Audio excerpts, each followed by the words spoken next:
Listo, ya está todo conectado, Rodrigo, gracias. Sí, sonido. Señoras y señores, muy buenos días. Me presento, soy el mayor Rodrigo Álvarez Triana, oficial de planta de la Escuela de Posgrados.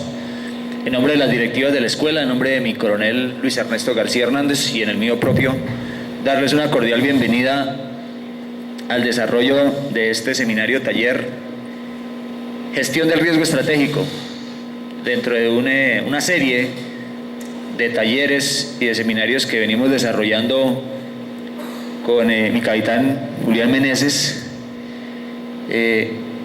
los cuales nos ha permitido, pues digamos, abordar este tema o estos temas de manera significativa como un aporte para cada una de sus roles de desempeño en sus empresas privadas, públicas, de la fuerza pública. En ese sentido, darles la cordial bienvenida y pues damos paso al desarrollo de la actividad como tal. Cordial saludo a todos y esperamos que la estadía en esta mañana sea de su total agrado. Muchas gracias y bienvenidos.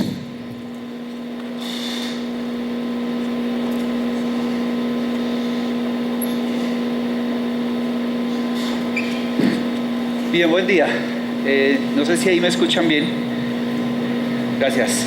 Creo que hay que subirle el volumen arriba a la plataforma, a este micrófono específicamente. Ahí ya mejor, sí, creo. Muchas gracias. Bueno, buen día. Mi nombre es Julián Meneses y vamos a dar inicio a la capacitación del día de hoy. Como les comentaba, va a seguir llegando gente. Esto es muy normal. Hay 315 inscritos hasta ahora. De hecho, me llamó la atención cuando venía hacia acá verificando la base de datos que había gente inscribiéndose a las 6 de la mañana. No sé cómo funcione eso, pero digamos que vamos a dejarlos. Y al final se van a dar cuenta cómo el auditorio casi está lleno, porque en Colombia solemos llegar un poco tarde. De hecho, hace poquito, y esto es interesantísimo, tuvimos un evento con un invitado internacional y se inscribieron 320 personas, pero solo llegaron como 100 o 100 algo. 100 personas en ese auditorio se ve muy poco porque es para 400. Resulta que después nos dimos cuenta por qué. Era el final de la Champions League ese día. Entonces, bueno, hay que ir manejando esos parámetros de todos modos. Bienvenidos al seminario de gestión de riesgo estratégico. Como bien decía el mayor Rodrigo Álvarez, esto es parte de una serie de seminarios que damos durante todo el año. Hay programación por ahora hasta marzo de 2017. En esa programación hemos generado una serie de temas y se han enviado a varias personas que han estado en otros cursos las encuestas para puntuar cuáles quieren más rápido. En esencia son 16 cursos que venimos dando desde el año pasado.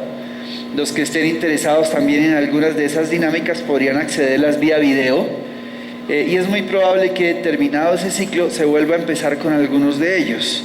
Por ejemplo, hemos dado el curso de un seminario de anticipación estratégica, dimos un curso de inteligencia de medios abiertos, uno de contrainteligencia aplicada a industria privada o Estado, manejamos uno de preinteligencia, es decir, prospectiva y métodos de análisis anticipativos. Ya llevamos varios cursos desde el año pasado, todos gratuitos. Y básicamente la idea es que las personas puedan tener una certificación al final del curso. En el curso pasado hubo un fallo, no se emitieron algunas certificaciones, por lo que también les pido que las personas que tengan la necesidad de esa certificación nos avisen y esta vez la vamos a emitir desde la compañía con las características y los datos de certificación también de la escuela para que no haya ningún inconveniente. ¿Bien? Bueno, el propósito del día de hoy es un propósito muy sencillo. Muy probablemente las personas que están acá trabajan en temas relacionados en la seguridad pública o la seguridad privada.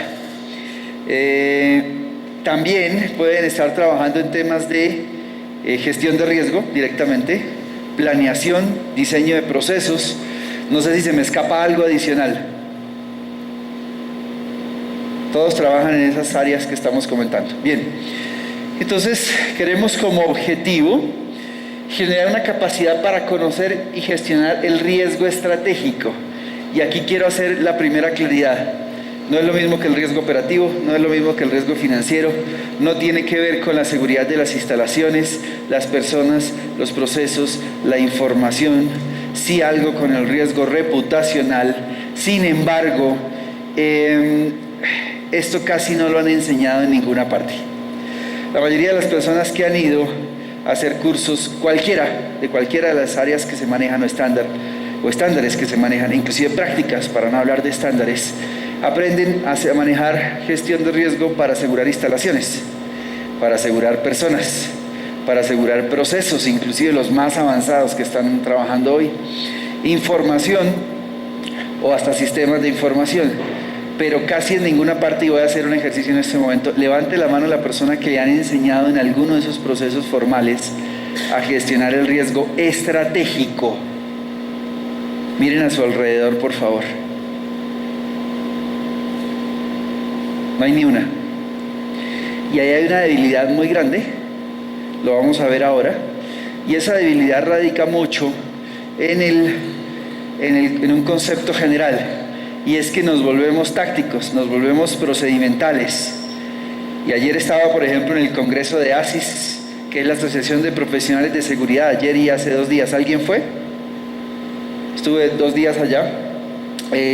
Y alguien planteaba una problemática de este tipo. Decía, el problema es que los directivos no le hacen muchos casos a los jefes de seguridad, en lo público ni en lo privado. En lo público llamamos directores de seguridad, en lo privado jefes de departamentos de seguridad, de seguridad, porque siempre el jefe está pensando es una nueva cámara, un nuevo radio, una nueva tecnología para seguridad. Y el directivo le dice, sí, bueno, ¿y cuál es el retorno a la inversión? Si yo pongo dinero en eso, ¿cómo se me da a devolver? Y resulta que si nos quedamos solo en esos niveles de seguridad y no hacemos gestión de riesgo estratégico, los altos directivos no van a ver precisamente parte de la importancia de la gestión de ese riesgo estratégico. Cuando lo hacemos, empiezan a darse cuenta que a veces con un solo riesgo bien gestionado podrían generar o ahorrar o evitar la pérdida de miles de millones de pesos, y ahí se empieza a ver también el retorno a la inversión. Ahora, la pregunta es si estamos preparados, por ejemplo, para gestionar un riesgo político. ¿Quién aquí, levante la mano, está preparado para gestionar un riesgo político? La segunda es más fácil, un riesgo económico o financiero. Uno, 2. La tercera es un poco más fácil porque aquí sé que hay más abogados, conozco algunos. Un riesgo jurídico. Entonces ya hay 2, 3, 4 porque ya son abogados. Un riesgo social, por ejemplo, el impacto social de una empresa relacionada con su actividad. 2. Y esto a veces es más importante, lo que les voy a decir, es más importante a veces gestionar un riesgo político o social a que se roben un computador en una organización del Estado o a que se entre alguien que no estaba autorizado, porque eso al final es una mediana o pequeña crisis y hasta ahí llegó el tema. Precisamente en esos contextos es que se mueve el riesgo estratégico, no en el pequeño problemita de si la ventana está asegurada o no, lo que estoy diciendo lo digo con respeto y precisamente voy a hablar de eso.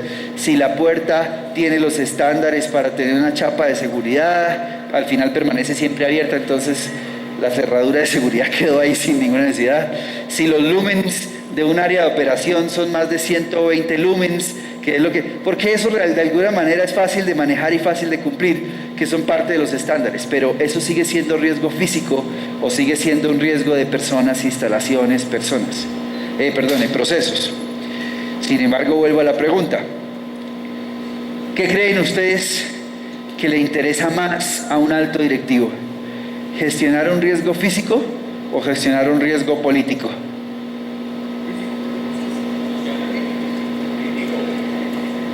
Razones, vamos a ver si me ayudan trayendo el micrófono móvil. ¿Ya lo tenemos acá? Por favor, y vamos a ver razones a favor y en contra. ¿Les parece? Sí, sólido. Listo. Levante la mano quien cree que un riesgo político, por ejemplo. Sí. ¿O quién cree que un riesgo físico? Aquí tenemos una persona que va a participar. Mi capitán Camelo. Bueno, Este tema muy pertinente respecto de gestión del riesgo estratégico. ¿Por qué? Porque siempre nosotros nos hemos concentrado tradicionalmente en el riesgo operativo. Claro. Acordémonos que hoy el escenario de la gestión de riesgos se ha convertido en un efecto diferenciador en los negocios, especialmente en la globalización que estamos hoy en día, TRS, este tipo de cosas. Es decir, asegurar los riesgos integrales de una organización va a ser el efecto que va a diferenciar las empresas hacia el futuro. Acordémonos que todos los sistemas de gestión hoy traen componentes de gestión de riesgo, ¿verdad? Inclusive la ISO 9001 de versión 15 trae gestión de riesgos. Claro. Es decir, gestionar los riesgos, repito, se ha convertido en un efecto diferenciador en los negocios. Gracias. Y mi capitán Camelo es instructor de instructores de BAS, ¿no? Ya sabe de lo que está hablando, de la norma de la Alianza para la Seguridad Comercial, que es uno de los estándares interesantes. ¿Quién quiere que un riesgo político? Aquí adelante, por favor. Repito la pregunta. Para un alto directivo, ya sea público o privado, y en eso quiero hacer claridad, público o privado, ¿qué es más importante? ¿La seguridad física o un riesgo estratégico como el riesgo político, por ejemplo? Los riesgos físicos están más calculados en cuanto a su probabilidad de ocurrencia con base en la casuística. Claro. Y todos ellos están cubiertos por seguros, en tanto que los riesgos políticos tienen mayor incertidumbre y los seguros no tienen esa posibilidad de calcular los costos de los daños generados por ellos.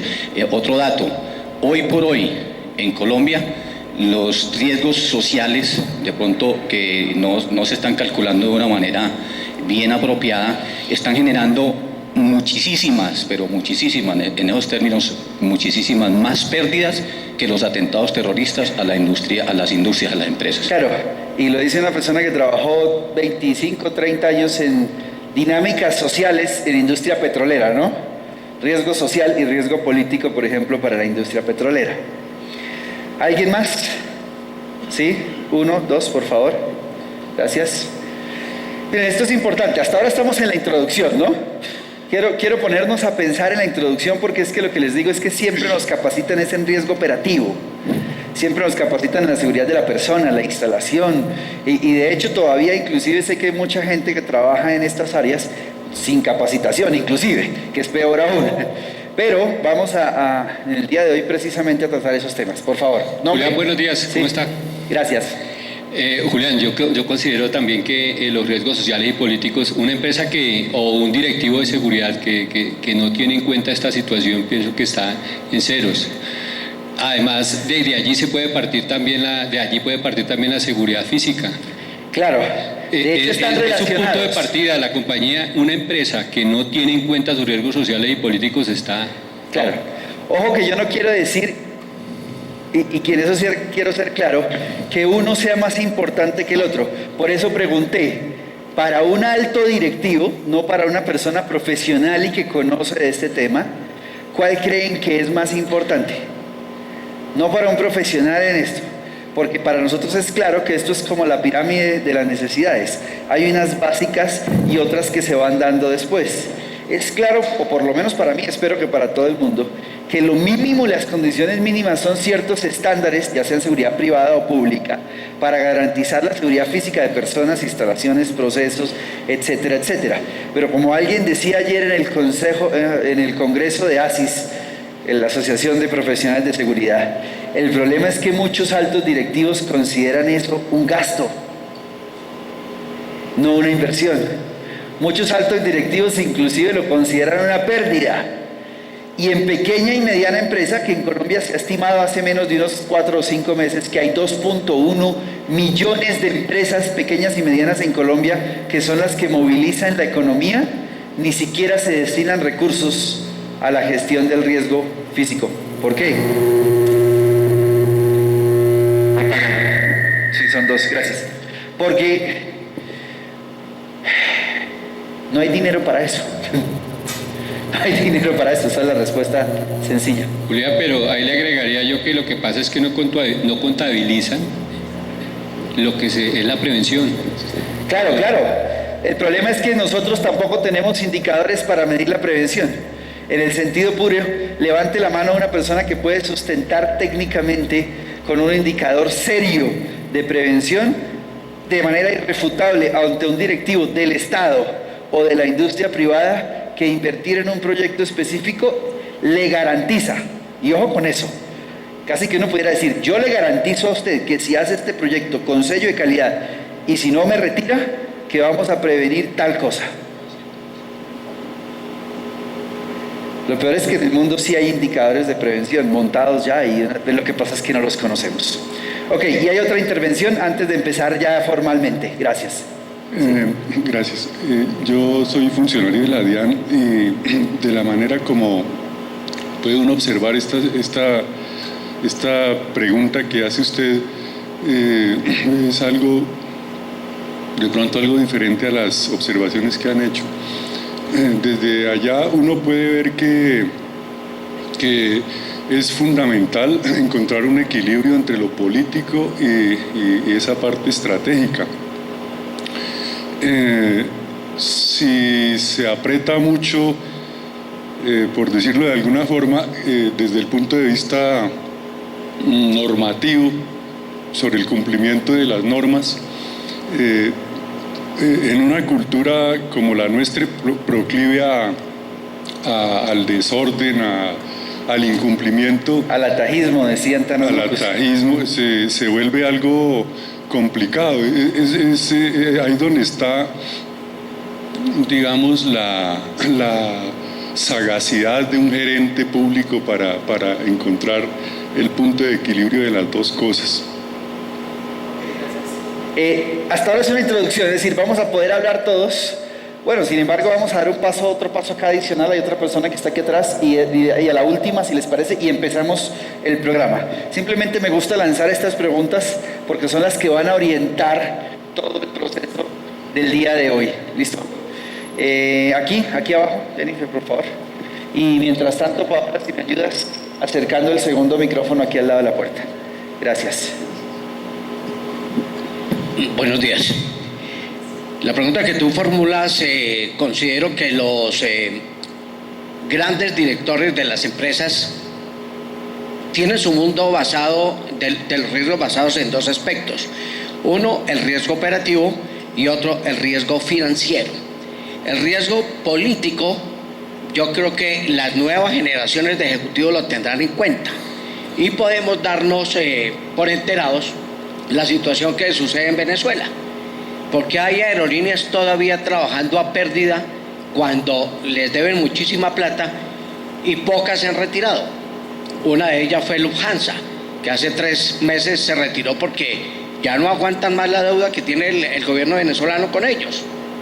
Y esta crisis de Venezuela se generó precisamente en un aspecto político. Y todavía hay laboratorios farmacéuticos que trabajan en Venezuela, siendo que la mayoría de ellos están intervenidos. Entonces esto es un hueco grande que tienen los grandes directores de empresas y hasta ahora se están dando cuenta, y yo creo que el medio para que se den cuenta de que el riesgo político es de importancia es a través de las actividades de terrorismo que se están presentando. Opción, y lo vamos a ver precisamente ahora. Gracias. Y acá, por favor, la última.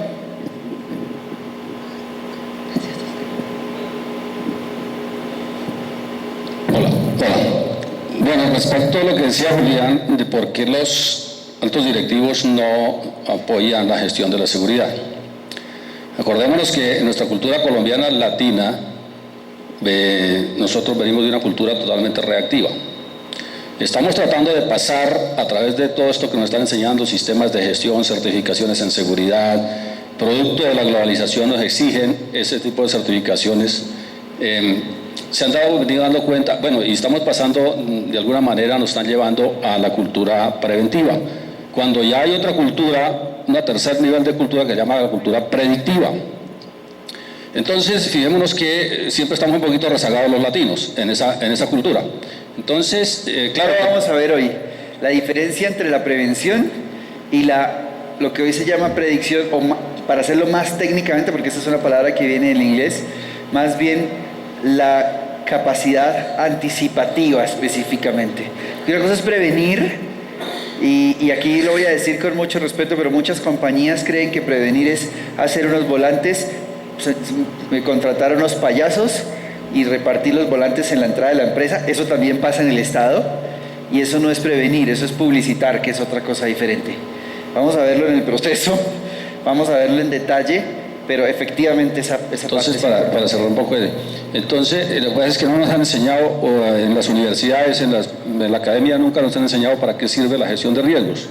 Cuando sale el nuevo profesional, se enfrenta a esas realidades en las empresas, y ahora, producto de, como le digo, de esta nueva cultura que tuvo que entrar en Colombia a jugar en la cancha internacional de los negocios porque tocaba hacerlo, nos están exigiendo eso. Una de las primeras preguntas en los grandes inversionistas hoy para venir a invertir en Colombia es, la primera pregunta a resolver es, oye, ¿tu empresa es segura para los negocios?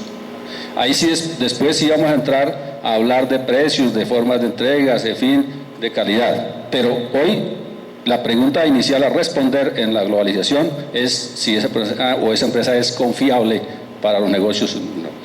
Y ahí es donde empieza la necesidad, y por esa razón estamos en estas conferencias. Gracias. Sí, presidente, nosotros tenemos algunos clientes que, por ejemplo, tienen que cumplir unos estándares de Estados Unidos, aunque están en Colombia, porque son empresas internacionales. Y si no los cumplen, no pueden operar. Entonces, parte de esa dinámica la vamos a trabajar el día de hoy. Ok. Teniendo en cuenta esto, entonces, no sé por qué no... ya, ok. Les voy a dar una serie de herramientas que vamos a poder utilizar. La primera, las ayudas están en esta dirección electrónica. Apaguemos por favor los otros micrófonos, o probablemente en consola, si me ayudan bajándole un poquito al mío, porque cada vez que me muevo del centro de la sala, inmediatamente genero feedback y entonces no me voy a poder mover. Gracias. La primera entonces es anticipacionestratégica.com/GRE. Significa gestión del riesgo estratégico. En esa dirección pueden encontrar las ayudas e ir siguiéndolas desde sus teléfonos si quieren, tablets, computadores portátiles en tiempo real en este momento. Porque están disponibles y en línea para las personas, ya sea que están acá, o para las personas que estamos grabando el video y vamos a subir a internet. Esto es un fenómeno también muy interesante. En promedio, pasada una semana se triplica y casi se cuadruplica la presencia física. Es decir, si aquí vienen 150 personas, en internet a la semana ya tenemos 600 o 700 personas que han visto nuestra información. El siguiente punto entonces es, hay un tag que estamos utilizando que es numeral anticipación estratégica en Twitter, si quieren hacer preguntas en tiempo real. Esas preguntas las vamos a rastrear. Hay una persona que se llama Sebastián que está arriba, que puede observar si esas preguntas, y en los descansos vamos a ir mirando y entonces vamos a solucionarlas, excepto que sean muy urgentes, pero también las vamos a solucionar. Esto también creo que es importante para el contenido. Hay un grupo donde también pueden hacer preguntas en Facebook, porque hay gente que le gusta Facebook, hay otros que les gusta Twitter, hay otros que tienen dos. Y finalmente, si por alguna razón terminamos el evento y quedan algunas preguntas, se requiere algún material, algún dato específico, gracias, podemos, este es el número telefónico mío personal, 57, pues el número de Colombia, más 57 300 442 1905. Las personas que han estado de pronto en otras conferencias saben que siempre respondemos cualquier inquietud, duda, contacto, necesidad de información, enviamos documentos, etcétera, etcétera.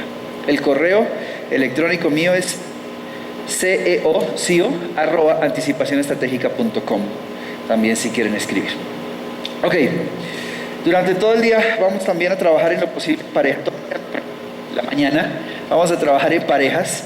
Hay algunas preguntas que les voy a hacer y necesitamos que se vayan construyendo, y vamos a ver algunos videos, presentar ejercicios prácticos, datos en lo posible que sean datos duros. Me refiero a datos duros que sean casi irrefutables. A mí me gusta mostrar esos datos para hacer los planteamientos, y las ayudas ya las tienen disponibles. Mi nombre es Julián Meneses, como les dije al inicio, yo soy profesión administrador policial, capitán de la Policía Nacional de Colombia, y hace 8 años casi ya empezamos a trabajar en toda la dinámica que llamamos hoy anticipación estratégica. Como emprendedor, también hemos tenido ya empresa, y la tenemos todavía, de hecho, y estamos extendiéndonos ya a varios países, incluyendo México, con 2 oficinas, una en Monterrey y una en Ciudad de México, a Estados Unidos en Atlanta, Buenos Aires en Argentina, Santiago de Chile en Chile y Lima en Perú. Y eso es lo que llamamos la red de oficinas o prestación de servicios de anticipación estratégica.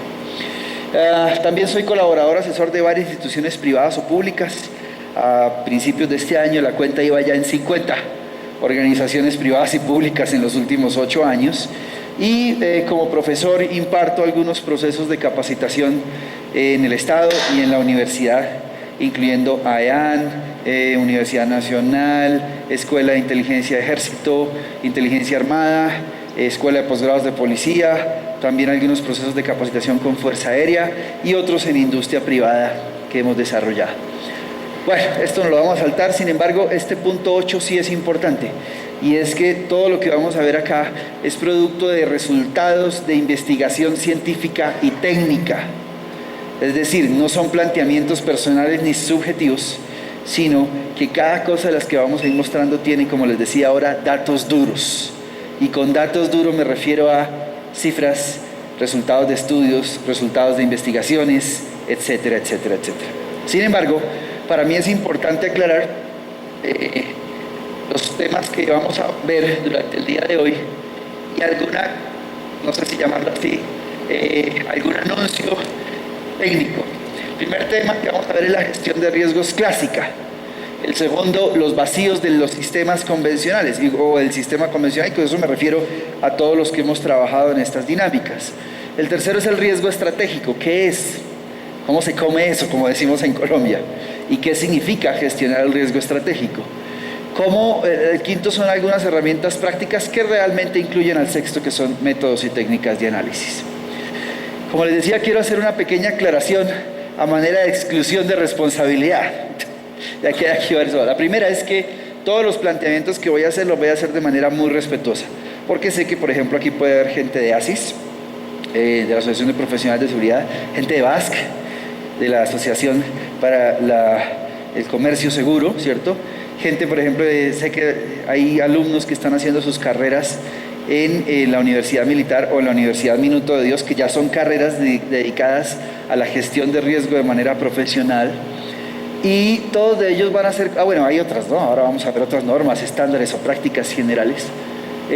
Todos van a ser constructivos, de hecho, en esencia propositivos, es decir, lo que menos yo quisiera es implantar, sino más bien proponerles una serie de planteamientos que ya se están aplicando en algunas partes del mundo y otros muy nuevos para cualquier tipo de dinámica, como les decía, desde la alta dirección, planeación, desarrollo de procesos o la seguridad convencional que pueda ayudar a mejorar esas dinámicas.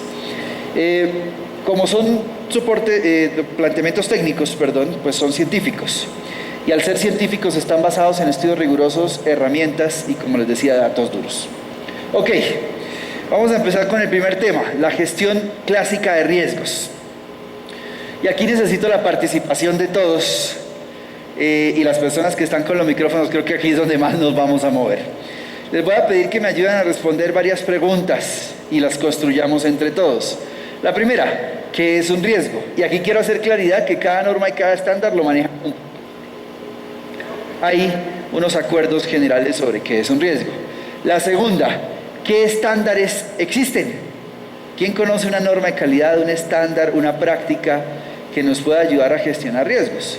La tercera, ¿cuál es el proceso de gestión de ese riesgo? Basado en lo que cada uno conoce, ¿les parece? La cuarta, ¿cómo se hace eso en un caso real? Que alguien nos cuente. La quinta, ¿cuál es la actividad más técnica de todo ese proceso? O sea, la que requiere realmente personas preparadas. En ese sentido voy a empezar por la primera y le voy a pedir simplemente a 2, máximo 3 personas que nos ayude a responder cada una de esas preguntas. Entonces, la primera, ¿qué es un riesgo? Voluntarios, 1 acá, 2 y 3. Listo. Primero. Segundo, si nos vamos acercando acá, por favor. Vamos a pasar el micrófono a cada uno para que en la grabación que subimos a internet luego y la ven en varios países podamos escuchar muy bien el audio. ¿Les parece? ¿Qué es un riesgo? Para mí un riesgo es la ocurrencia de un hecho no planeado. La ocurrencia de un hecho que no se ha planeado. Gracias. Segundo. Y el tercero, por favor, vamos moviéndonos hacia allá. El efecto de la incertidumbre. Es el efecto de la incertidumbre.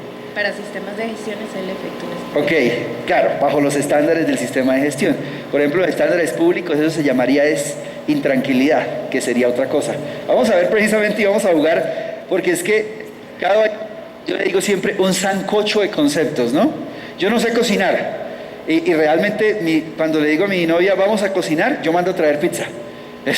O yo voy a cocinar, es lo más práctico, pero no sé si las personas, la mayoría de nosotros y las personas que están en video han escuchado alguna vez el concepto del sancocho colombiano. Sancocho colombiano es una olla que, si bien tiene, según entiendo, 2 pasos de preparación, de manera general más o menos uno pone el agua a calentar y luego le echa todo. Y en el mundo de los conceptos de la seguridad y la gestión de riesgo también hay de eso.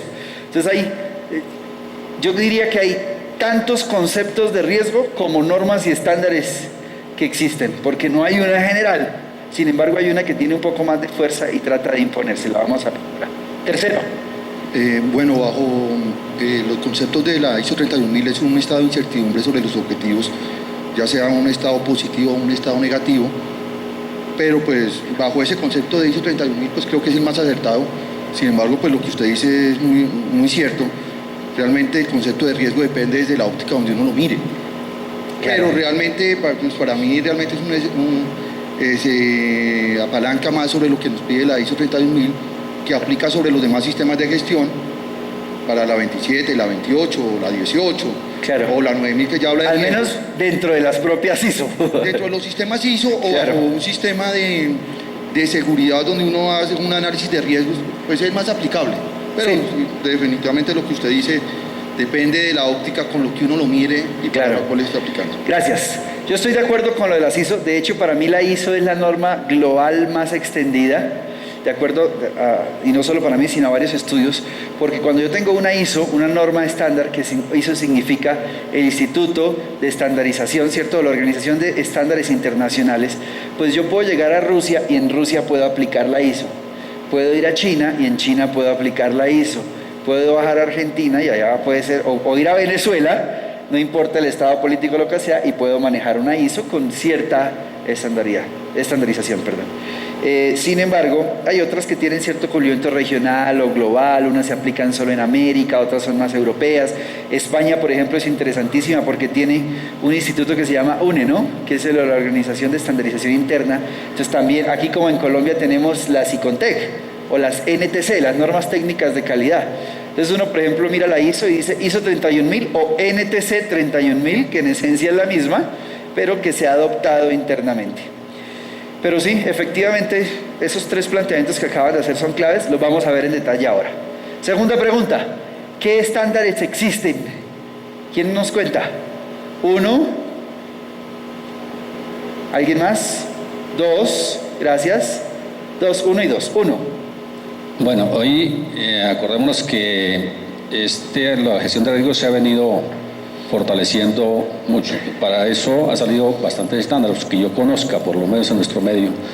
Es estándares BACS, estándares ISO 28000, seguridad de la cadena de suministro, sí, ISO 27000, seguridad de la información. Sistema de información, sí. Bueno, todas las normas ISO ya, las que van renovando ahora van saliendo con el componente gestión de riesgos. Claro. La ISO 32000 como un modelo, porque es un modelo y no es certificable. De acuerdo. Nos ayuda mucho, especialmente los que venimos de atrás haciendo esa tarea de gestión de riesgos. Antes pues escuchábamos conferencistas, enfoques diferentes, etcétera. Era un sancocho, como usted lo menciona. Sí. Ya ese sancocho ya un poco se estandarizó con la ISO 31000. Es decir, esa metodología la podemos utilizar en cualquier parte del mundo, cualquier tipo de organización, de cualquier nivel, de cualquier tamaño, y nos va a ayudar con una metodología y se estandarizó un poco ese tipo de cosas. Es decir, por ahora tenemos 2, BASC y las ISO. Aquí le amplío un poco la pregunta. Estándares o inclusive hasta prácticas, si les parece, porque algunas de ellas se aplican al Estado. Cuando uno mira la ISO 9001, o la ISO 9000 o la 9001, sus variantes, lo que encuentra son los elementos de la 31.000 que han permeado transversalmente esas normas que ustedes estaban diciendo, 27.000, 28.000, 9.000, etcétera, etcétera. 2. Sí, específicamente en cuanto a la gestión del riesgo, pues, a partir del año 2009, sí, de acuerdo con Manuel, antes de eso cada quien tenía una metodología diferente para ello y a partir de esa fecha o de esa época la ISO 31.000. Luego viene la 31.010. Es muy buena, vamos a hablar de esa hoy. También está la guía ISO 73. Ajá. Y en la parte pública el MESI, modelo Sí. estándar de control interno. Al menos para Colombia. Ok. Para Colombia. 3. Si nos ayudan acá, por favor. Y 3, y con eso cerramos, porque son preguntas simplemente introductorias a este subtema. Gracias. 3. Gracias. Pues hay otros modelos como el Mosler. Sí. Que son, el Mosler en esencia una técnica de análisis para la calificación de riesgos. Sí. Y que no se aplica bien, porque el Mosler requeriría realmente unas fórmulas matemáticas detrás de las típicas matrices que utilizamos, ¿no? ¿Cuál más? El COSO Sí. está, pues a nivel colombiano también en la metodología del DAF. Sí. La veeduría distrital también tiene una... Las matrices de metodología. impacto versus frecuencia, Sí. vamos a verlas hoy, precisamente, sí. Sí, y pues no, pues la adicional de las que ya... Ok, gracias. Tercera pregunta. ¿Cuál es el proceso, al menos general, para gestionar un riesgo? Sí, 1, acá atrás, por favor. Paola, si me ayudas. Más cerca ya. 2, ¿quién más? Cualquiera, porque hay un proceso más o menos general. 2, gracias. Entonces, 1. Más o menos general requiere, insisto, porque por ejemplo ISO tiene 7 pasos y hay otras que tienen más, pero más o menos, ¿cuál es el general? El general es determinar o identificar los riesgos, Sí, evaluarlos, sí, mirar su impacto dentro del proceso que estamos siguiendo o dentro de la empresa. sí, Y cuarto, entrar a mitigarlo. gracias. Bueno, yo complementaría de pronto el monitoreo, Sí, que haría falta, sí, que pues realmente dentro del ciclo de gestión de riesgo de la ISO 32000, pues es la identificación, el análisis, la evaluación, el tratamiento, Sí. el seguimiento. sí, Habrían otros, como decía la compañera, tal vez el sistema de Mosler, o también pues para tener en cuenta el modelo de CityPad, de los 5 pasos para el análisis de riesgos, sí, que dentro de los sistemas de gestión que pues quería complementar dentro de lo que dijeron, está una ahorita muy importante que es el operador económico autorizado. ok, para las compañías exactamente que tienen cadenas logísticas Dentro de la cadena de relacionadas con suministro, procesos es de... un tema muy importante Exacto. porque es avalado por la DIAN antinarcóticos, Claro. INCA, INVIMA. Y dicho sistema de gestión que va a reemplazar pues a VAX y todos estos, pues tiene pues primero la ventaja que es gratis, Sí. y segundo que es mandatorio por el estatuto aduanero. Claro. Y todos están apalancados bajo el sistema ISO Claro. 31000. Sin embargo, hay que tener en eso solo cubre al 0.8% de las compañías de Colombia debido a su naturaleza. Es decir, el 91.3% de las compañías, y lo vamos a ver con datos reales, no tienen todavía la necesidad de meterse al sistema y probablemente nunca lo van a tener. Entonces, eso solo cubre una partecita del proceso, ¿no? Una pequeña parte. De los que están en la cadena de suministro. Claro, exactamente. Vamos a verlo ahora también porque es una cuestión interesante, hacia allá vamos. De hecho, escuché un planteamiento muy fuerte, ni lo apoyo ni lo refuto, pero muy fuerte, igual en el mismo sentido, de esto es lo que va a reemplazar a estas normas, a estas dinámicas, etcétera, etcétera. Ok, la siguiente pregunta está muy relacionada. ¿Quién nos cuenta un caso real, de cómo aplicar un proceso o cómo ha aplicado un proceso de gestión de riesgo en su actividad, ya sea a lo público, a lo privado, y ojo con esto que voy a decir, a lo personal, porque también aplica? ¿Quién nos lo cuenta?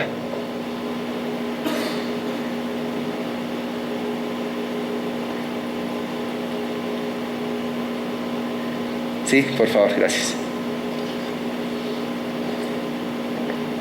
Bueno, algunos casos que me han pasado a través de mi gestión en algunas empresas como director de seguridad, y es que en alguna empresa teníamos un problema complicado que era el problema del narcotráfico y el dinero, es decir, el tráfico de divisas, dólares. Estoy hablando en el sector de la aviación. Ok. No es fácil para un director de seguridad convencer a un dueño de empresa, a un directivo, de que a través de la gestión de riesgos, a través de minimizar o mitigar los riesgos, es un beneficio grande para la organización. Cuando uno va a hacer su marketing de su proyecto de seguridad, convencer a esos niveles no es tan fácil. Sí. Para un gerente, lo primero que saca es la calculadora, ¿no? Claro. Entonces, si esa gestión, si ese proyecto no me trae beneficios tangibles, si yo no le puedo demostrar que traigo valor agregado para la organización, si no le hago ver en dónde está el retorno de su inversión, es difícil que ese proyecto prospere. Claro. Fue un poco difícil convencer, pero al final del camino sí logramos implementar, hacer unas acciones que comprometiendo a la alta dirección, a todos los procesos y convenciéndolos de que eso era bueno. Y finalmente el impacto, cuando se puede medir esos objetivos de seguridad, cuando se establece y son claros, y los podemos medir y se vuelven tangibles, de esa manera nosotros podemos, digamos que aportar valor agregado a esa organización. Pero, repito, no es fácil convencer y no es fácil explicarle a un gerente en números cómo yo aterrizo esa realidad. Y creo que eso lo hemos vivido todos los que hemos estado en esa tarea de la gestión de riesgos. Pero en el detalle, ¿cómo se hizo? Bueno, paso 1, paso 2, paso 3 en ese caso. En ese entonces todavía no había ISO 31000, en ese entonces me pasó hace varios años, sí. Cuando escuchaba el método Moeller, el método AMF, el no sé qué, y llegaba yo a la empresa con ese sancocho de cosas y no sabía qué hacer, cómo aterrizar eso a la realidad. Entonces lo que ocurrió fue que hicimos nuestra propia metodología. Es decir, aterricemos todos esos conceptos, todo ese tipo de cosas, mezclemos, hagamos una sola metodología dentro de la empresa y que sea evidenciable de alguna manera aterrizada en los procesos. Ok. Pero, repito, hoy en día tenemos más herramientas, es decir, ya nos hicieron la tarea todas estas personas que vinieron detrás aportando, que de alguna manera hemos venido aportando los que nos han llamado a conversar de este tema, y ya tenemos una herramienta más aterrizada que se llama ISO 31000. Ok, gracias. Y que es globalizada y que podemos aplicar como metodología. Aquí tenemos también gente del Estado. Yo estuve mirando la lista de personas que se inscribieron. Hay gente de la Fiscalía, de la Policía, del Ejército, de la Armada, de la DIAN, de Planeación, de FONADE. Bueno, eso es como se hizo hace unos años en la industria privada. ¿Alguien nos puede contar cómo se hace en el Estado hoy? Acá, 2. Y allá también, 3. Vamos acá. 2. Gracias. Bueno, nosotros hicimos un proceso de consultoría con Transmilenio hace ya unos 8 años, más o menos. En ese momento pues se hizo la implementación del MESI, entonces claro. Pues se trabajó con esa metodología. Y con para los que no saben, modelo estándar de control interno. De pronto hay gente que no lo ha escuchado nunca. Y la GP1000, que es la norma de gestión pública, de sistemas de gestión de calidad para la gestión pública. Que viene de un estándar de la industria privada. Exacto, la 9001. Sino que en ese momento sí se incluía el tema de gestión del riesgo, cosa que no tenía la versión 2008 de la 9001. Claro. Se trabajó con unos instrumentos de la veeduría distrital, por ser una empresa del distrito, que pues trabaja una metodología de gestión del riesgo muy parecida en ese momento a las 52-54, que era la norma técnica que había para gestión que fue la mamá de la 31, perdón, que venía de la industria financiera. Lo vamos a ver hoy también. Y en ese momento entonces pues lo que se hizo fue pues trabajarlo con un enfoque por procesos. Entonces nos reunimos con cada uno de los líderes de los procesos, mirando dentro del ciclo de actividades pues cuáles eran los posibles riesgos. Claro. Pero me acuerdo mucho en ese momento surgió el tema de la evasión del pasaje, los colados que hay hoy en día, y en ese momento no lo había. Claro. Entonces, al hacer la calificación del riesgo, pues... Digo, ay, no, baja eso probabilidad, eso bajo no va a impacto pasar. y ya. Sí, eso no va a pasar nunca. Si tenemos la seguridad de las barreras, la gente no se va a pasar. Y hoy es el gran y problema. hoy es el gran problema. Sí. Entonces, pues lo que puede suceder por no ir a actualizar, o sea, en ese momento quedó ahí como se cambian de director. Mira, con esto casi que acabas de responder la siguiente pregunta. ¿Cuál es la actividad más técnica, pero además donde más nos equivocamos en todo este proceso de gestión de riesgo? Y es en esa.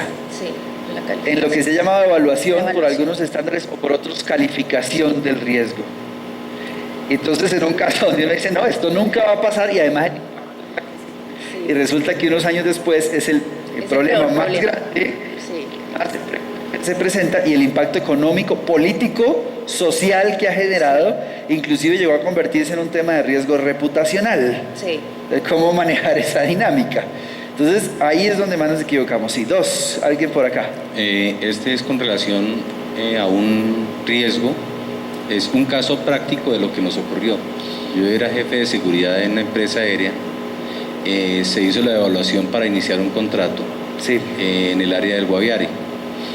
El problema era el dominio territorial que concluían tres grupos al margen de la ley. Sí. Nosotros, como piloto, evalué en campo Claro. qué era lo que íbamos a hacer. Se les dijo a ellos, el problema es que necesitamos más presencia de fuerza pública para poder administrar ese riesgo. Ellos dijeron, no, nosotros lo vamos a hacer de esta forma. Sí. Dijimos, para nosotros no es seguro desarrollar el O proceso. sea, propusieron una medida de tratamiento del riesgo diferente a la que Diferente el a todo profesional esto, estaba sí, planteando. nos apartamos de todo esto. Sí. Y entonces le dijimos, y le dije al dueño de la empresa, le dije, el riesgo calculado es que o secuestran o queman una nave. Entonces esas nos pueden pasar. ¿Y pasó? ¿Pasó? Ok. No nos pasó a nosotros porque el contrato no se tomó. La persona Les pasó a finalmente otros. entendió que el riesgo era muy alto, a pesar de que el costo iba a ser, lo que se iba a pagar por hora de vuelo, iba a ser significativamente diferencial con relación al mercado. Claro. Pero el riesgo era muy alto. Entonces dijimos, no lo corremos. ¿Cómo se administró? Simplemente hay cosas que usted no puede manejar, porque hay cosas que en el medio no dependen de usted. Claro, claro. Lo dejamos aparte, otra persona lo tomó y a ellos les pasó eso. No calcularon bien. Ok, gracias. Y último, acá, gracias. Tuve la oportunidad de trabajar con la compañía Shell, petrolera, desde el año 89 hasta el 2002, primero en seguridad y luego en responsabilidad social corporativa. En el año 90 ya manejábamos la matriz de impacto y probabilidad, y en aquella época tener el proceso de gestión de riesgo documentado incidió para que los costos de las primas de seguro fueran menores a los que se venían pagando antes. Es decir, nuestra gestión tuvo un impacto directo en la reducción de costos de las primas. Y luego la compañía fue vendida a un grupo árabe que, entre otras cosas, tenía toda la plata del mundo, pero no la sacó del banco, sino que hizo un préstamo para comprar la compañía. Y cuando el Banco Mundial vino a buscar, o el Chase Manhattan Bank vino a hacer el análisis de los activos y mirar si sí podía prestar el préstamo y a qué interés, el tener documentado el proceso de gestión de riesgos incidió Claro. también directamente para una respuesta positiva. Muchas gracias. Miren, vamos a ver un video. Si me ayudan arriba, creo que desde acá lo puedo poner, porque hicimos parte de este proceso acá. Vamos a ver si lo puedo manejar desde acá. Un video precisamente de un tema que hoy está muy en boga, relacionado con esta dinámica y que nos debería poner a pensar un poquito sobre estas diferencias entre el riesgo estratégico, el riesgo operativo y todo lo que puede pasar en cada una de nuestras organizaciones públicas, privadas, lo que sea. No, veo que se me desconectó el computador acá. Si me ayudan a dar clic por favor ahí en el video. De hecho veo que se cayó el cable de conexión al internet que teníamos. Si me ayudan allá adelante, Sebastián, parece que se empujó el cable y tumbó el módem o el teléfono y se mandó hacia adelante. Probablemente inclusive esté por ahí en el suelo. Vamos si no, vamos a ir avanzando y les voy comentando el proceso específicamente que les quería mostrar. ¿Quién conoce aquí el tema de los papeles de Panamá? ¿Quién nos cuenta algo sobre el tema? Una persona allá atrás, si nos ayudan. A ver,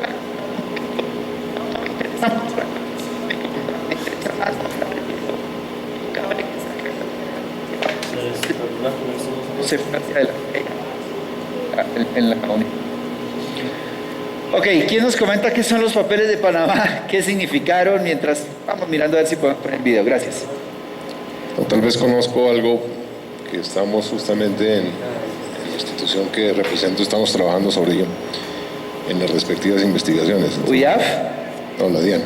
La DIAN, ok, también. Entonces, evidentemente, dentro del análisis y el trabajo que se viene desarrollando, están haciendo justamente para llevar a cabo esas investigaciones mucho análisis de riesgos. De ahí que no puedo contar más. Pero digamos que, ¿qué representa para una persona o compañía que esté vinculada, incluyendo, por ejemplo, no sé si ustedes sepan todo el escándalo que hay en Argentina por un informe de inteligencia, la unidad de análisis financiero vincula a la de Argentina, recién saben, al tema de los papeles de Panamá como presidente de una offshore, de una que se crean en el extranjero. Entonces hago la pregunta abierta, ¿eso genera un riesgo físico? Como la seguridad de las personas, la seguridad de los procesos, la seguridad de la información o los sistemas de información. Genera un riesgo reputacional, genera un riesgo estratégico. Riesgo por el que ¿cuánto creen que pagaría una persona que esté hoy en una lista de por no estar ahí? O por no haber salido ahí. Entonces vuelvo a hacer la pregunta, porque a mí a veces me preocupa muchísimo, una dinámica que es muy delicada. Y es que, voy a pedirles esto, levante la mano quién trabaja aquí en seguridad pública o privada, por favor. Ok, la mitad. ¿Quién trabaja en planeación o gestión de procesos o algo por el estilo? La otra parte. ¿Y quién trabaja en temas de gestión estratégica, incluyendo consultoría, decisión? Casi la otra parte, vamos a ver la última que se me ocurre, o en administración del riesgo específico. ¿Se me escapó algo? Ahí estamos casi todos. Bueno, auditoría, alguien de auditoría externa. Miren, una de las cosas que a mí más me preocupa es que nosotros mismos a veces no sabemos vender o vendemos lo más barato que hay. ¿Qué significa vender lo más barato que hay? Que somos expertos vendiendo seguridad. Digo, lo que voy a decir es muy respetuoso, insisto, pero muy claro. Vendiendo seguridad para puertas. La seguridad física de la ventana, la de la puerta, la del sistema de control de accesos. Mientras que a veces lo que está necesitando el directivo, y paga, porque yo lo he hecho, millones y unos muy buenos millones por gestionar el riesgo estratégico. De hecho, si se dan cuenta, ¿saben cuántos asesores de seguridad hoy hay registrados o consultores de seguridad en la Superintendencia de Vigilancia? ¿Quién nos da ese dato? Al año pasado eran 6.700 algo, o sea, a enero de este año, registrados. ¿Saben cuál es alguno de los requisitos mínimos que pide la superintendencia para trabajar como consultor o asesor de seguridad? ¿Quién me cuenta?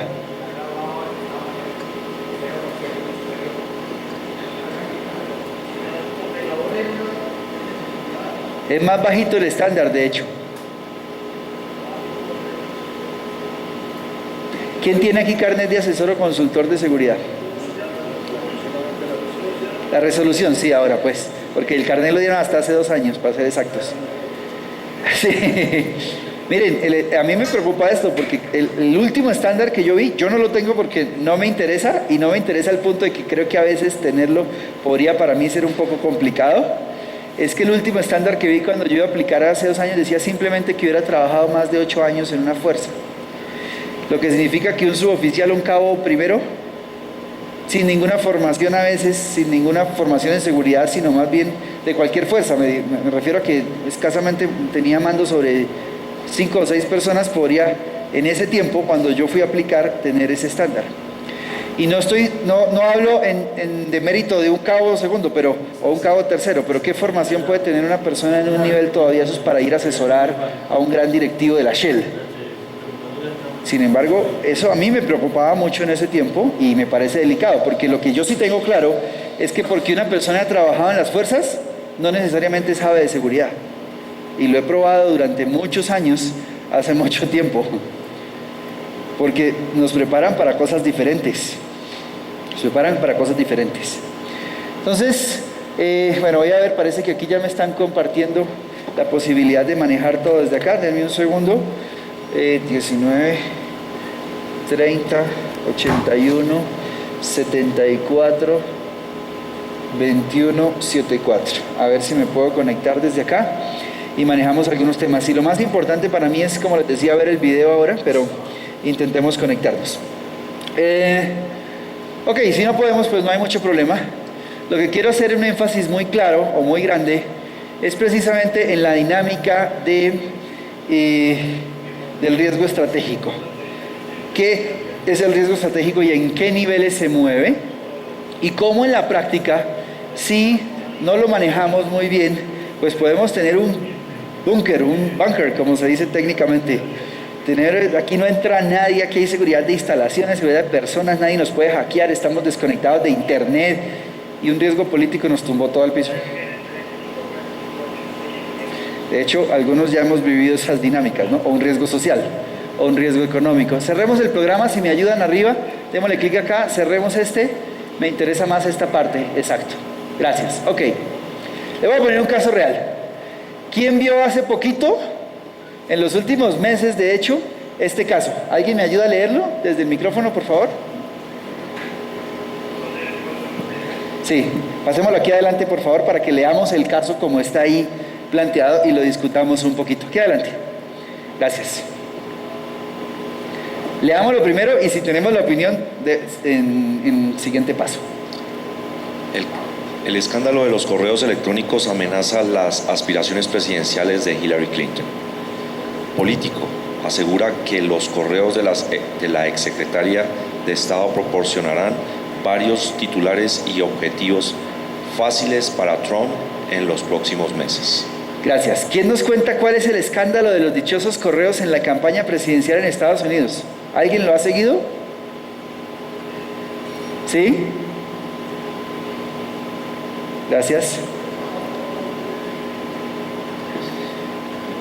En la gestión de sus actividades, Hillary Clinton, cuando fue secretaria de Estado, ¿sí?, no utilizó los servidores gubernamentales o estatales. Sí. Y utilizó un servidor privado, sí, en donde se creía su servicio privado de correos para manejar comunicaciones estatales. Le voy a hacer una pregunta porque a mí siempre me da risa eso. Levante la mano el que, siendo alguna vez funcionario público o contratista, en vez de utilizar el correo que le dieron, utilizó el personal. Miren a su alrededor. Es decir, para un colombiano eso no es muy crítico, ¿cierto? O sea, nosotros utilizamos el Gmail, el Hotmail, el tema. Pero miren el contexto. Vuelvo a preguntar, esto no era seguridad física, o una parte sí relacionada con sistemas de información. Sin embargo, nadie ha discutido si ella tenía seguridad en sistema de información, porque podría haberlo tenido. Esto es un riesgo más político, en el que se atribuye una posible falta, inclusive un delito, porque el fiscal general de los Estados Unidos tuvo que investigar. Hace semana y media descartó la investigación y dijo que no había realmente mérito para iniciarla porque no había nada crítico. Sin embargo, imagínense todo lo que significa para la campaña presidencial de uno de los países más poderosos del mundo, que tiene influencia, para nadie es un secreto, sobre Latinoamérica en muchos sentidos, ¿no? Todo por un tema reputacional o un riesgo estratégico. De hecho, aquí la verdad era un riesgo político, ni siquiera fue jurídico, porque aunque se materializó en lo jurídico terminó en nada, terminó siendo más una situación política. Y desde ese enfoque es que uno empieza a mirar los impactos de los riesgos estratégicos. Ok, vamos a ver algunos conceptos, insisto, y quiero partir de que cada norma estándar o práctica los trata de una manera un poco diferente. Sin embargo, a mí me preocupa que en la sopa, el sancocho que tenemos, a veces confundimos muy fáciles los conceptos. Y les voy a hacer unos planteamientos y también los discutimos sin problema. Primero, por ejemplo, el riesgo. Este es uno de los que cada uno trata de una manera más diferente aún. Unos dicen, por ejemplo, que es la incertidumbre, como bien lo escuchamos 2 veces acá. Sin embargo, a mi forma de ver, el que más he visto, el concepto general sería la ocurrencia potencial de una situación. Ocurrencia potencial que afecta negativamente, obviamente, los intereses de esa organización. ¿Por qué para mí, por ejemplo, la incertidumbre no es el riesgo? Porque la incertidumbre es una medida subjetiva. Yo puedo no saber de algo, sin embargo, o lo vamos a ver ahorita bajo el concepto de tranquilidad, estar tranquilo, porque creo saber de ese tema, como ustedes me comentaban el caso ahora, estamos tranquilos de que ese riesgo no se va a presentar, y sin embargo el riesgo se presentó. De hecho, el riesgo se materializó por lo que se conoce luego como un evento riesgoso ya, o un evento crítico, ¿sí? Entonces hay una diferencia, perdón, y cierro con esto la idea, porque la incertidumbre es una medida subjetiva, no es una medida objetiva. De hecho, es si yo tengo información de algo o no, lo que no significa técnicamente que eso se pueda presentar o no. Gracias. Bueno, respecto a la incertidumbre, por ejemplo, en la norma para ensayos, laboratorios, sí, la 17025, la incertidumbre tiene unas medidas muy válidas. Claro, yo no estoy diciendo que no se pueda medir, lo que estoy diciendo es que es subjetiva. No, porque, no por es ejemplo, subjetiva. y les voy a hacer un ejercicio ahora sobre cuánta información tienen y si se sienten seguros o no. Voy a poner un ejercicio. Yo trabajé, por ejemplo, 2 años y medio con el INVIMA asesorándola y conozco toda una serie de dinámicas que, por ejemplo, las normas más fuertes están en el tema de alimentos. Si ustedes se dan cuenta, alimentos, bebidas y medicamentos. Nosotros casi no trabajamos con esas dinámicas. Ellos le llaman las HAS, aunque la pronunciación no sé por qué lo hacen así. Son normas súper rigurosas con esos estándares, con ciertos estándares. Pero si uno mira la incertidumbre, voy a poner un caso real. ¿Cómo es su nombre, perdón? Eduardo Trujillo. Don Eduardo, ¿usted está tranquilo acá? Muy bien, claro. ¿Cierto? ¿Tiene? ¿Siente algún tipo de incertidumbre? No. ¿Usted sabe que la persona que está atrás suyo en este momento está a punto de tocarle la oreja derecha? No, considero que no. No, es decir, ¿está tranquilo? Estoy tranquilo, claro. ¿Cierto? Pero no tiene información de lo que está pasando detrás de usted. Ese es el problema de la incertidumbre. Que la incertidumbre es una situación, aunque tiene ciertas medidas, que inclusive depende del medidor. Claro. Entonces, si yo la mido mal, puedo estar tranquilísimo, y no sé lo que está pasando. Les voy a poner otro ejemplo puntual. No porque, miren, por ejemplo, cuando uno va a hacer consultoría para acreditación de laboratorios, claro, usted también los ha manejado, uno mira ahí, tiene que calcular incertidumbre porque es un debe de la norma. Claro. Y para eso se certifica y para eso van a hacer. Lo vamos a ver hoy, el principio de incertidumbre. ¿Quién planteó el principio de incertidumbre? El principio físico de incertidumbre. Pero por todos los medios, las variables que haya, lo que usted dice sí es, hay variables son muy cuánticas, pero muy subjetivas, o sea, cualitativas, que es donde uno aplica esos criterios en la medida que uno ya tenga conocimiento, pues lo aplica y cuando vienen a certificarlo, en este momento la UNAC, pues es donde mira si está bien hecho ese ejercicio. Ojo, yo soy auditor, o fui auditor de calidad, y yo aprendí una cosa, que una certificación no dice que uno sea bueno, dice que cumple lo que está escrito, que es otra cosa. Y si yo escribo mal, me certifican en un mal proceso. Porque, ojo, eso sí lo aprendí hace muchos años. Les voy a poner otro ejemplo puntual. Sobre la diferencia entre incertidumbre, seguridad, tranquilidad, son conceptos que vamos a manejar precisamente como de la primera parte. ¿Quién se siente seguro en un viernes en la noche en la calle 93, en el Parque de la 93? Levante la mano. Allá en un restaurante, voy yo y me como algo en el Parque de la 93. ¿Cierto? Se siente seguro. Ojo con la pregunta que estoy haciendo. ¿Quién conoce realmente las estadísticas de materialización de riesgo público en el Parque de la 93? Levante la mano. ¿O quién sabe cuántos hurtos, lesiones, accidentes de tránsito, hurtos hasta se dan en el Parque de la 93 los viernes en la noche? ¿Quién? Ninguno.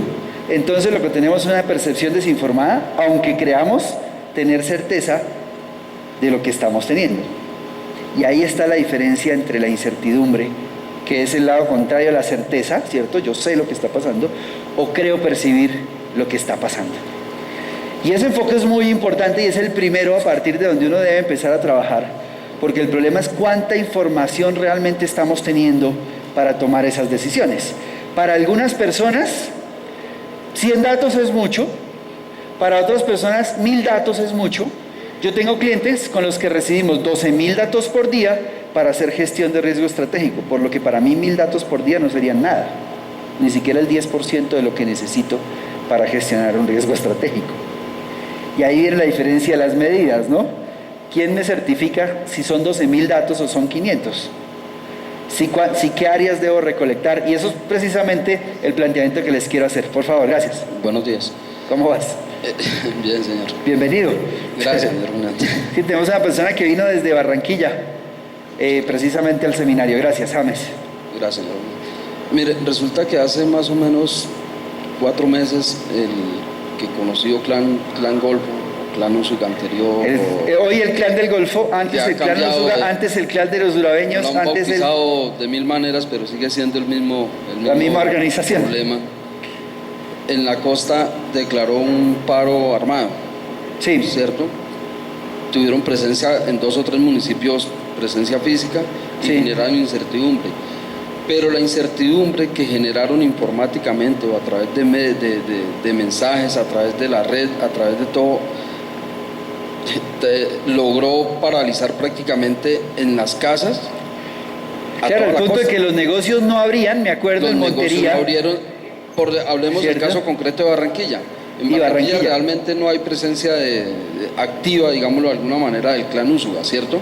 De pronto, sin embargo, fue un fenómeno que mi socio llama los escenarios psíquicos o psicológicos, y es el riesgo realmente no existía, ellos no tienen presencia en esa zona, pero por miedo, por incertidumbre, la gente actuó y tomó decisiones. Hablábamos de un caso personal que usted decía, en la casa estábamos tranquilos, lo que le preguntamos al señor, aquí no pasa nada, estamos tranquilos. Cuando mi hijo me dice, papá, voy a estudiar mañana, no, ¿por qué? Mire lo que me está llegando, que los que vayan para la universidad, que no lo hagan porque va a pasar algo grave. Y empezaron toda una cadena de mensajes. Chats, mensajes, tweets. Lo peor de todo es que la policía, que es la seguridad pública, que somos nosotros policías, no estaba preparada para garantizar un estado de tranquilidad a la ciudadanía. Las empresas le preguntaban a sus departamentos de seguridad, ¿qué hacemos?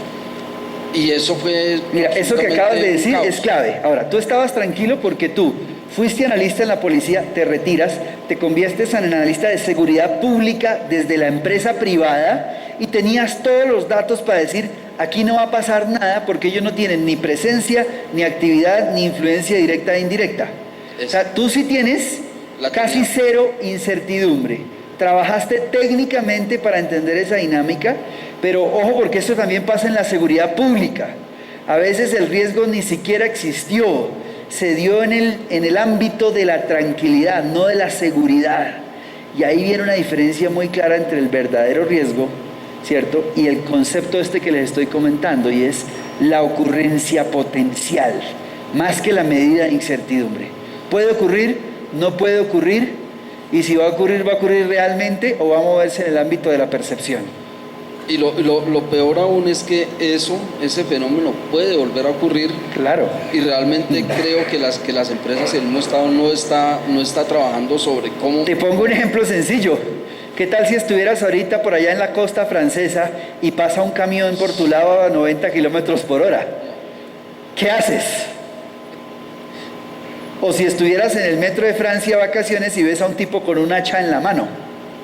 ¿Sí vieron que es cierto? ¿Qué harías? O sea, pues ya saben que esta semana se presentó un atentado, una persona con un hacha mató a 7, hirió a no sé cuántos en el metro, no, creo que fue en Alemania, ¿no? En Alemania. Entonces, es como la percepción y las realidades se van dando, porque hace 10 años el tema era subirse a un avión, o hace 15. Ahora es un camión, o un hacha.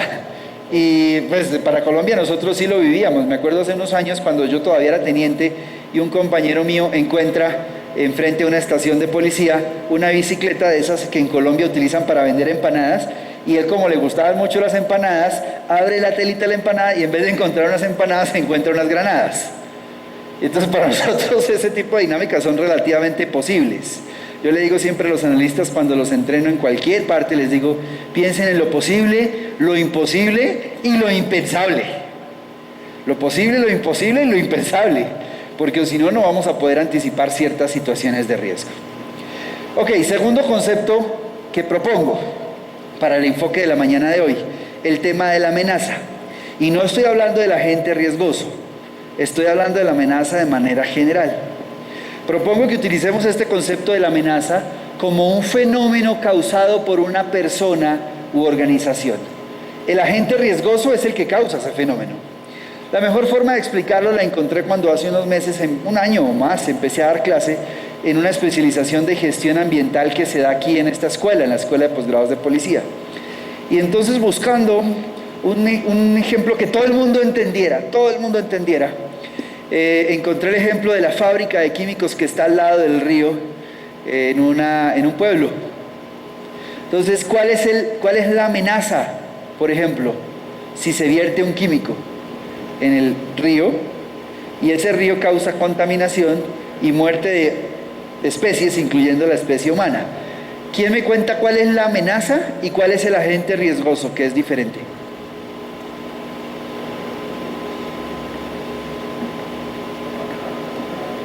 ¿Cuál es la amenaza y cuál es el agente riesgoso o el agente causante en ese caso que acabo de poner? Ese es el agente causante. La amenaza de muerte sería el fenómeno que nosotros queremos frenar, la amenaza de muerte. El agente causante es la empresa. Y aquí también hay una confusión que lo pone a uno a pensar mucho, porque nosotros tratamos de la misma manera, con conceptos muy antiguos, a la amenaza y al agente riesgoso. Por ejemplo, en este momento se está hablando mucho en el mundo de la amenaza terrorista, pero el causante puede ser ISIS, puede ser un grupo ilegal, puede ser un grupo de narcotráfico, puede ser... Y hay una diferencia que a mí por lo menos me gusta aclarar mucho desde el principio, porque esto aplica para lo público y para lo privado, ¿cierto? Hay una amenaza de un fenómeno, por ejemplo, de contaminación. Para ser más técnicos voy a resumirlo. La amenaza sería la contaminación, el riesgo sería la muerte, el agente causante sería la empresa por intermedio de su químico, para ser totalmente riguroso. ¿Sí? Micrófono, por favor, aquí adelante, gracias.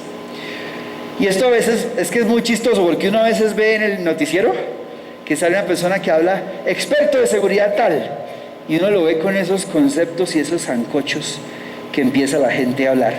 Y pues se preocupa mucho, porque ya sea que sea experto en seguridad pública o en seguridad privada o experto en cualquier cosa, uno se empieza a preguntar, si este es el experto, el que asesora al no sé quién, ¿cómo están manejando nuestra estructura de seguridad y cómo nosotros pagamos por ese servicio público? Porque al fin y al cabo, por ejemplo, en lo público, la seguridad es un servicio público. Bueno, hace unos minutos hablabas de los riesgos o la incertidumbre que se podría generar si está uno cenando, almorzando en un sitio como el Parque La 93. Sí. Y resulta que, pues sí, consideramos que es un lugar, o considerábamos que era un lugar seguro, hasta cuando sucedió las granadas, el sonado caso de la gente de la DEA viendo la final del Super Bowl en un restaurante. Y una moto pasa, bota una granada y mata a varias personas, incluyendo, y hiere a varias personas. También se presentó esa situación, pero pues hay manera de poder prevenir ese tipo de situaciones. Él en su momento, estando dentro del establecimiento, una vez terminó el evento, sus compañeros, amigos con los que estaba departiendo, le dieron la opción de poder desplazarse hacia su lugar de residencia en uno de los vehículos asignados por la embajada, pero él no lo tomó y decidió ir más allá y tomar un vehículo en la calle sin tener en cuenta que ya habían unos informes de que operaba en la ciudad una banda dedicada al paseo millonario. Es el caso, sí, ¿cómo era que se llamaba la gente? ¿Tomás? Tomás. Tomás. Y pues realmente desencadenó en el homicidio de esta persona. Podría tener incertidumbre, que esa incertidumbre generó precisamente parte del fenómeno riesgoso. Correcto. ¿Cierto? Entonces, miren cómo es de importante hacer esta discusión, porque a veces uno parte de un concepto que le dan y lo asume como que así es, pero luego cuando se pone a mirarlo no es tan como nos lo han enseñado siempre. Ayer, por ejemplo, no sé si ustedes vieron el atentado que hubo en Alemania, en un centro comercial. Entra una persona con un fusil, dispara, mata a unas personas, hiere a otras, se desplaza hasta 1 kilómetro de distancia y se suicida. Eso pasó en la hora de Alemania, creo que era la tarde. Sin embargo, en la noche yo veo a un policía de fuerzas especiales de la Polizei alemana con su pasamontañas y con un fusil, dizque asegurando el área y mirando para el centro comercial. Y a mí me dio fue risa.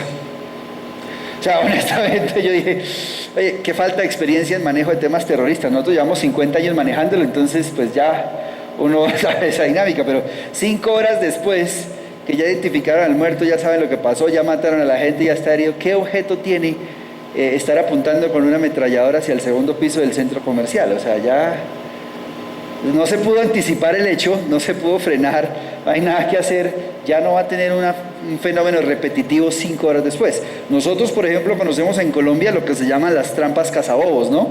El primer explosivo pequeño que se pone para que luego una segunda persona que llega a atender el caso sí muera y amplíe el efecto del tema, pero 5 o 6 horas después con ese tipo de atentados ya no era práctico hacer lo que yo vi en esa foto, por lo menos. Entonces implicaba ya un manejo de crisis, una crisis terrorista y una dinámica que a mí por lo menos me llamó mucho la atención.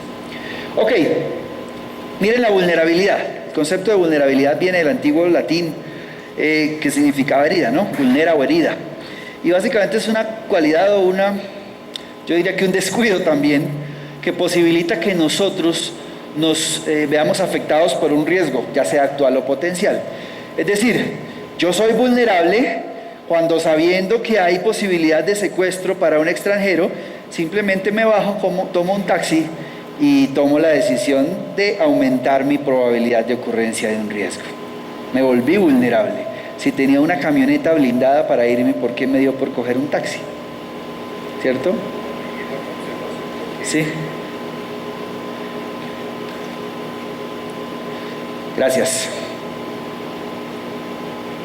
Para complementar esto, él tenía la posibilidad de llamar a su conductor asignado por la embajada para que lo llevara a su residencia, pero como existe, digamos que un código de comportamiento, él no quería exponer su reputación por el estado en el que se encontraba, de que fuera reportado, y asumió el riesgo de tomar el taxi y irse hacia su lugar de residencia. Pero lo mismo pasa en la industria privada. Recuerden que aquí tenemos gente del Estado, de la industria privada o inclusive de la gestión del propio riesgo personal, ¿cierto?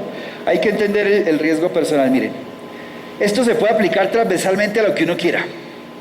Hace unos meses estábamos discutiendo con mi novia, pues ante los escenarios de procesos de paz, fortalecimiento de grupos ilegales, pues si seguíamos viviendo aquí los siguientes años en Colombia, o teníamos, como decimos nosotros, un pie en Colombia y un pie afuera. Entonces estábamos tomando la decisión de a dónde nos íbamos a vivir, si a Estados Unidos o Canadá o algo por el estilo. Y entonces, no sé si recuerdan la noche de la marea roja, de la luna roja, ¿la recuerdan? Eso fue el año pasado, creo que como en julio o agosto, o en septiembre, gracias. Entonces, pues la idea era empezar a pensar sobre una inversión en finca raíz en el extranjero. Porque pensábamos que los negocios se siguen expandiendo, entonces si vivíamos afuera, si vivíamos adentro, etcétera, etcétera. Sin embargo, viene la marea o la luna roja, y al otro día precisamente yo viajo a Miami, donde ella estaba viviendo en ese momento. y me doy cuenta de algo que siempre me lo pone a uno a pensar y que responde dos y hasta un tercer tema sobre la gestión de riesgo que aquí no hemos visto mucho en detalle. Ese día en Miami, el agua del mar estaba llegando hasta el límite de las calles. Límite es que no había 5 centímetros para que se metiera a ciertas zonas de la ciudad. De hecho, se estaba metiendo a las mejores zonas de la ciudad como South o North South Beach, etcétera, etcétera, donde las casas son carísimas, 10, 15 millones de dólares, etcétera, etcétera. Y entonces les hago la siguiente pregunta. ¿Se irían a vivir allá? Escenario 1 que yo tenía. Escenario 2, me podía ir a vivir, o pensamos en irnos a vivir a Canadá. Escenario número 3, quedarnos en Colombia. Escenario número 4, buscar otra parte. Pregunta, ¿cuál es el riesgo? Voy a mirar ahí, en este caso, ¿cuál sería el riesgo? La inundación, claro, o un tsunami, o como ya muchas personas han visto, como en Venecia, que el mar suba, efecto de varias cosas, y se pierde la plática. ¿Cuál sería la amenaza?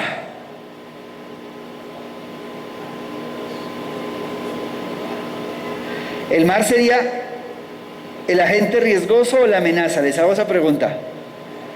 ¿O sería el calentamiento global combinado posiblemente con las dinámicas de mareas y con ciertas otras dinámicas, por ejemplo, con los cambios climáticos? Exacto, entonces ¿cuál sería? Por eso lo pregunto. ¿Cuál sería?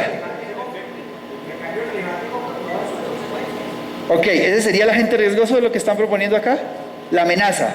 Y entonces, ¿cuál sería el agente riesgoso, el que está causando esa amenaza? No, el que causa ese calentamiento global que genera la inundación, el riesgo. Muchos, esa es la respuesta, muchos. Hay muchos agentes riesgosos que estamos viendo ahí. Sin embargo, miren cómo es de diferente analizar ese fenómeno con esos conceptos planteados a veces a que lo que nos han enseñado durante mucho tiempo. ¿Y cuál sería la vulnerabilidad? O sea, ¿qué causé yo para que eso me pasara? Pues comprarme una casa en la playa, en Miami, cuando la situación ya era prácticamente estimable. De hecho, hay algunos estudios ya, si quieren véanse un programa en Discovery Channel que se llama La Tierra, que habla sobre eso, y el estudio dice que en los siguientes 25 años buena parte de la costa de Miami, si seguimos como vamos, ya va desaparecido. Y un tema que no hemos hablado mucho, porque alguien me dice, no, pero es que hay factores, ese siempre es el concepto, es que hay factores que no podemos controlar. Sí, no los podemos controlar, pero los podemos monitorear. Es decir, yo no puedo controlar si el mar sube o baja, pero soy muy tonto si me compro una casa al orillo del mar en este momento en una zona que ya he demostrado, porque lo vi físicamente en septiembre del año pasado, que si la cosa se complica, el mar llega hasta la esquinita del andén. ¿Cierto? ¿Cuánto me va a valer solo comprarme una botobomba para sacar el agua de la casa? O sea, sería una locura. Entonces ahí viene lo que llamamos la impredictibilidad, ese factor de incertidumbre que cada vez más con tecnología y con métodos que vamos a ver el día de hoy se va reduciendo. Sí, yo estoy de acuerdo que hay factores que no se pueden controlar, pero sí podemos monitorearlos. Ok. Y entonces el concepto más generalmente aceptado sería que el estado de seguridad es un estado de ausencia de riesgo, pero esto es utópico. ¿Qué significa utópico? Que es tan perfecto que técnicamente no existe. Entonces puede ser que aquí en este auditorio estemos seguros ante una amenaza terrorista, ¿cierto? Porque teóricamente pues aquí no puede pasar nada. Sin embargo, cuando yo fui jefe de seguridad de este complejo en el año 2003, mi coronel William acá, que él era jefe de seguridad, ya había pasado hacía unos años que unos grupos ilegales fueron aquí al frente a Casa Blanca, pusieron unos morteros y los dispararon contra la escuela. Ahora, como eran morteros no convencionales, armas no convencionales en las que uno no puede apuntar exactamente, les doy una mala noticia. Sí, aquí todavía estamos vulnerables ante una amenaza terrorista, aunque se sientan tranquilos y su nivel de incertidumbre sea cero. Y ven, esto es un concepto que lo pone a uno a pensar mucho, porque la ausencia de riesgo no existe. Bueno, imaginémonos que estamos en el búnker de la fiscalía y entonces está hecho contra amenazas terroristas, nadie se puede meter, hay seguridad física para controlar el control de accesos, sistemas de iluminación, sistemas de barreras naturales, obstáculos y todo listo. Y entonces hay un riesgo de contaminación ambiental, ¿cierto? O sea, hay un riesgo de muerte por contaminación ambiental, que sería el fenómeno riesgoso. ¿Quién ha ido a Medellín los últimos días o los últimos meses? ¿Qué está pasando en Medellín con el tema de la contaminación? Inclusive, ¿quién ha ido a Santiago de Chile en el último año? ¿Sí saben que Santiago de Chile lleva 5 alertas por contaminación ambiental, al punto de que ese día ordenan que los carros no salen, que las empresas paran por contaminación ambiental y se hacen otra serie de medidas? Y Santiago de Chile es una de las ciudades con menos riesgo de seguridad ciudadana. Entonces uno está muy tranquilo allá, no lo van a matar, pero seguro se muere de cáncer por temas pulmonares antes de los 50. Entonces ahí es cuando uno empieza a plantear toda la diferencia, porque el concepto de seguridad pura no existe. Es una utopía. Y es una utopía en el sentido de que hay tantos riesgos que toca manejar, pues que uno puede estar tranquilo en una ciudad, pero puede tener un riesgo biológico, químico, nuclear. Miren esta gente, por ejemplo, en Texas. ¿Quién se iba a pensar que en Texas un propio ciudadano estadounidense, no por motivos terroristas, no por amenaza de ISIS, no por nada, sino por un tema racial que se está presentando muy fuerte en Estados Unidos durante los últimos meses, ustedes lo han visto, simplemente se cansó, cogió su fusil, mató a 7 policías e hirió a cuántas personas? Y por primera vez un estado tiene que utilizar un explosivo para neutralizar a uno de sus propios ciudadanos. Toman un explosivo, toman un robot, le plantan un explosivo y lo vuelan. Eso es un hito en temas de control de seguridad pública, porque ese tipo de explosivos o ese tipo de tácticas se utilizaban solo en contextos de guerra. Y fue la única forma de frenar a ese loco. Entonces miren cómo el concepto de seguridad lo pone uno a pensar tanto, ¿no? Porque ¿hay seguridad total? La respuesta es no hay seguridad total. Puede ser que uno esté tranquilo, como decía en un chiste, hace unos años me decía un amigo mío, bruto pero feliz. Yo lo adaptaría desinformado pero feliz. O sea, uno puede estar feliz. No sé si han visto esos extranjeros cuando uno va al centro de Bogotá, a la Candelaria, caminando relajadísimos por ahí por la Candelaria, sin saber que es uno de los sitios más inseguros de la ciudad. Pero ellos sacan su celular, van con mochilas, tienen sus relojes, tienen todo. Están felices, ojo con este concepto, tranquilos, pero muy inseguros. Muy inseguros. ¿Y saben qué es lo más chistoso? Que hasta en temas de seguridad pública domina la tranquilidad sobre la seguridad real. Es decir, si durante 10 días uno ve en el noticiero que han robado en Transmilenio, o que están utilizando actos sexuales obscenos contra las mujeres en Transmilenio, ¿qué pasa en el día 11 con Transmilenio? La gente empieza a dejar de subirse. Y resulta que puede ser un solo caso que se presentó, que tuvo prensa, y generó más intranquilidad que verdadera inseguridad. Y ese es un problema gravísimo que uno ve y que tiene que diferenciar mucho entre la verdadera percepción o lo objetivo y lo subjetivo. Y el gran problema es cómo levantar datos para convertir eso en temas objetivos, porque nadie denuncia. ¿Cierto? Hoy vamos a ver una solución. Hoy vamos a ver una posible solución que ya algunos países están implementando. Porque yo puedo medir la incertidumbre, pero si no tengo datos. Pongo un caso real. ¿Cuántas denuncias? Mi coronel, ¿cuántas denuncias por robo de celulares hay en Bogotá por mes? No, denuncias formales. Muy poquitas. Sin embargo, ¿cuál es el primer problema de la seguridad en Bogotá? El robo de celulares.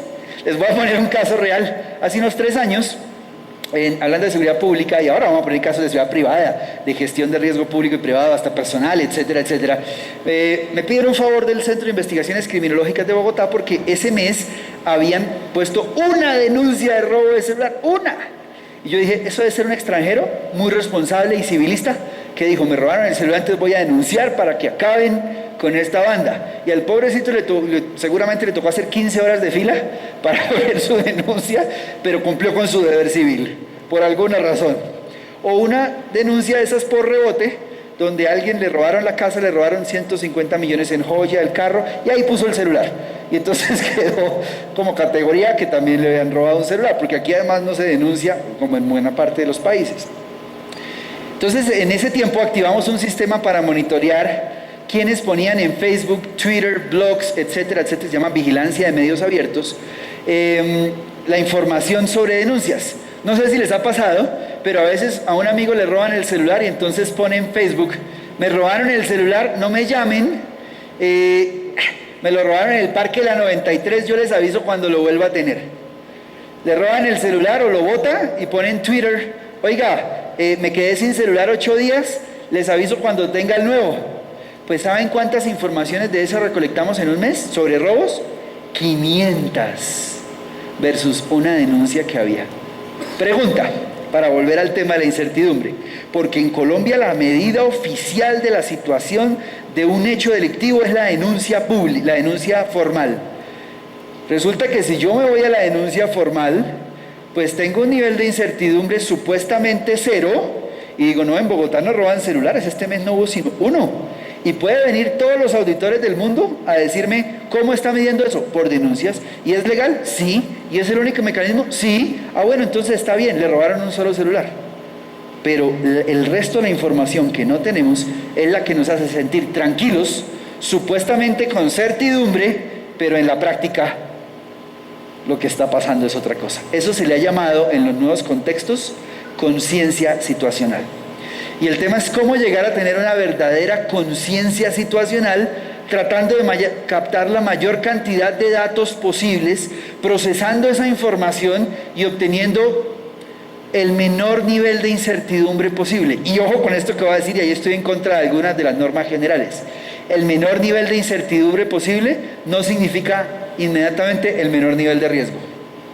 Porque el riesgo hay que mitigarlo, hay que hacer esta cantidad de cosas. Yo puedo tener incertidumbre 0 casi, y el riesgo todavía seguir ahí presente. Y eso es delicadísimo, porque nos han enseñado lo contrario. Entonces, ¿qué es tranquilidad? Realmente es una percepción psicológica. O sea, a mí el mejor caso es el del, no sé, canadiense o francés, feliz caminando por el centro de la ciudad el viernes a las 8 de la noche en el Chorro de Quevedo, por esa callecita chiquita que hay ahí. ¿Cierto? ¿Sí lo han visto? El hombre va feliz, tranquilo, como si nada hubiera pasado. Él está tranquilo. Lo invitaron a tomarse unas chichas allá en el Chorro de Quevedo. ¿Cierto? La calle es una callecita ahí chiquita, donde uno camina y va a caminar así, porque por el lado hay unos antros, pero que uno mira y yo digo, yo no me metería ahí ni loco como colombiano, yo sé, porque yo sé qué es eso.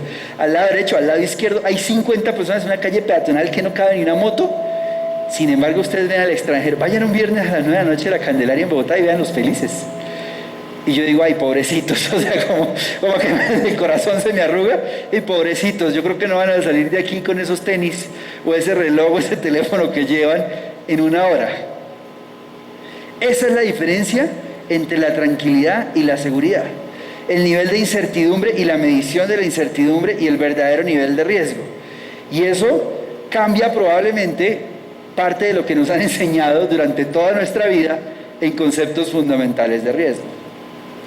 Hay muchos estándares, prácticas o normas. Aquí nombramos 2 o 3. Están las de BASC, precisamente, que ya para algunos son conocidos, ¿cierto? Business Alliance for Secure Commerce, la Asociación para la Alianza para el Comercio Seguro. Los estándares de ASIS, que son la Asociación de Profesionales de Seguridad. De hecho, probablemente aquí algunos hayan hecho los cursos de seguridad física, o son CPP, o fueron CPP, o cualquiera de esas dinámicas, ¿cierto? También hay unos de OSHAS.